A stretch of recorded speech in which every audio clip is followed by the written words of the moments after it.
Alam mo ba na unaccounted and missing si Police Colonel Mendoza? Hindi ko rin po alam. Hindi mo alam? Hindi po talaga alam. 18 years sa intelligence community. Hindi mo alam. Kung bago ka lang dito sa NTPH, maaari bang makahingi ng isang like at subscribe? At huwag kalimutan pindutin ang notification bell para ma-notify kapag may ganito tayong upload. Salamat kabayan! Thank you, Mr. Chair. Mr. Chair, for Colonel Leonardo. Colonel Leonardo, ilang years ka sa PNP service? Sir, sa PNP, I believe naka 28 years, Mr. Chair. 28 years. PNP A class 96 ka ba or 97? I was supposed to graduate 96 but na-deferred, Mr. Chair. I graduated 98. Thank you, Mr. Chair. Kailan ka na-assign sa CIDG? Since when? Since 2001, Mr. Chair. 2001. Yes. And kailan ka na-relieve sa CIDG? In between, Mr. Chair, there were times that I was reassigned to other unit, Mr. Chair. Not straight CIDG. But all in all, as far as I can recall, my service as a CIDG more or less is 18 years with the CIDG, Mr. Chair. More or less, how many years? 18 years with the CIDG. 18 years. Yes, Mr. Chair. So 18 years. So 18 years ka sa intelligence unit, intelligence community. Kilala mo ba si Police Colonel Crisostomo Mendoza, PNPA Class 94? Hindi ko po kilala, Mr. Chair. 18 years ka sa intelligence community, yung upper class mo, hindi mo alam? Hindi ko po siya kilala, Mr. Chair. Hindi mo kilala? Okay.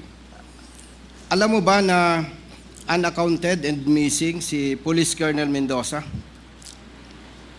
Hindi ko rin po alam. Hindi mo alam? Hindi po talaga alam. 18 years sa intelligence community, hindi mo alam? 18 years po ako sa CIDG. Yes. Region 11, yes. Karamihan po. Di ba intelligence unit ang CIDG? Partly, Mr. Chair, yung yes. detection okay. part niyan po. So hindi mo alam na missing si Colonel Mendoza? Hindi ko po kilala kasi kung sino po yung... O sige, kung hindi mo kilala, sinasabi niyo po. May narinig ka ba na missing si Colonel Mendoza? Wala rin po, Mr. Chair. Okay. Thank you, Mr. Chair. General Torres, sir. PNPA Yes, class 93 po ba kayo? Yes, sir. So, underclass po ninyo si Colonel Mendoza? Yes, sir. Totoo po ba yung information na unaccounted and missing si Police Colonel Crisostomo Mendoza, PNPA class 94? Tama po ba? Yes, sir. General Torres, sir, sa pagkakaalam po ba ninyo, maliban kay Colonel Mendoza, may iba pang police personnel na unaccounted and missing from 2016 to present? I have to check the record, sir. Please allow me to report it to you on the next hearing, sir. Okay, balikan ko lang po, Mr. Chair. Sa pagkakaalam po ninyo, ano ang dahilan? Bakit missing si Colonel Mendoza? If I recall it right, sir, I think it was on the end of 2017 when he was reported missing by the family. Chris Mendoza had worked with me on NARCOM in 1999, very shortly, during the time when we operated against Mayor Mitra of Panukulan, Quezon, where we got the 500 kilos in the ambulance and another van. We worked together in that, sir, that's our group. It was, I think, end of 2017 that he was reported missing. And we really have no idea as of the moment on the concrete details on this incident, sir. So may information po na sinasabi sangkot siya sa illegal drugs. Tama po ba? Come again, sir. May information na sinasabing involved siya sa illegal drugs. During the time, sir, when he went missing, I think he was already dismissed from the service because he has a previous case of AWOL or another case of administrative case that he was appealing then with, I think, the Court of Appeals or Supreme Court. I'm not I cannot really clearly recall the details as of the moment, sir, but I think I can pull out the records and will report to you with more clarity on the next hearing, sir. Thank you, Mr. Chair. So, wala po kayong information na mayroon pang ibang PNP personnel na unaccounted and missing?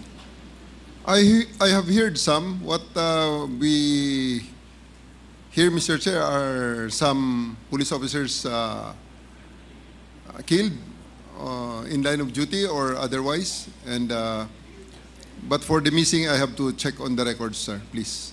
Thank you, Mr. Chair.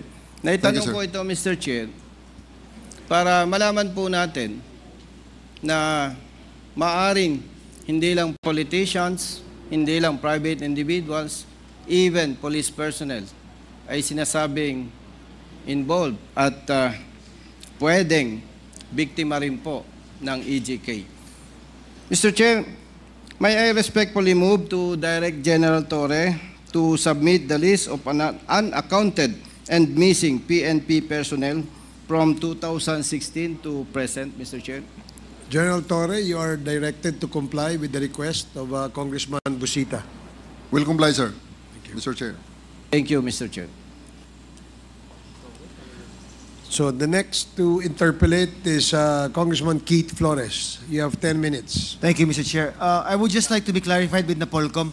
Did you just mention earlier that the case against the CIDG officers were all dismissed? From what we have gathered, Your Honor, from the criminal cases were all basically dismissed, Your Honor. The criminal cases?